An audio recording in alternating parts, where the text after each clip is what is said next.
Medicare versus Medicaid. Today, we will be going over the difference between Medicare and Medicaid.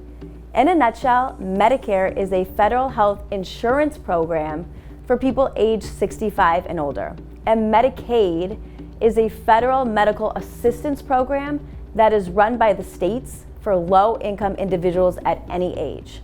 Now, who is eligible for Medicare?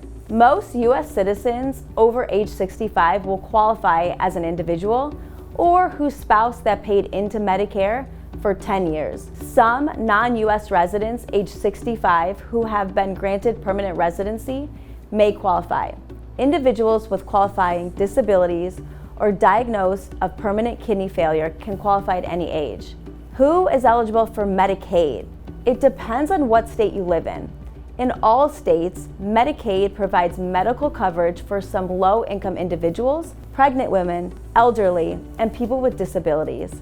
In certain states, it may cover all low-income individuals below a certain income level. So what do I get with Medicare?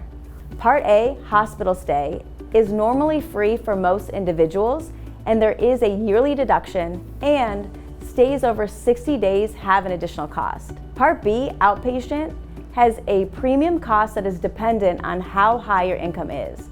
Part D, prescription drug, is an optional prescription drug plan, and it has a premium cost that is dependent on how high your income is.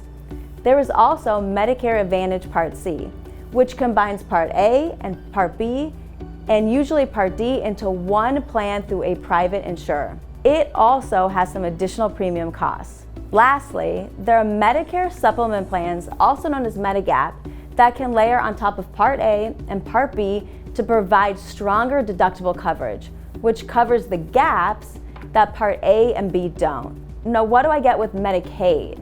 For all states, individuals or families who qualify for Medicaid receive medical coverage for little cost. In some states, there is no cost for medical care through Medicaid. Now, Medicaid does not pay money directly to you.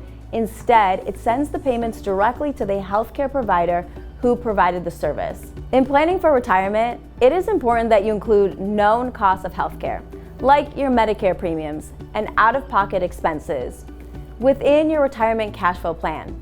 But it doesn't end there.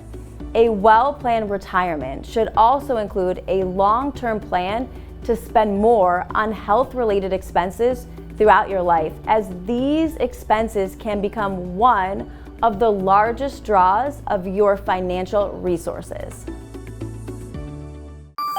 Are you prepared for retirement? Schedule a free financial assessment with an experienced financial professional right online at purefinancial.com.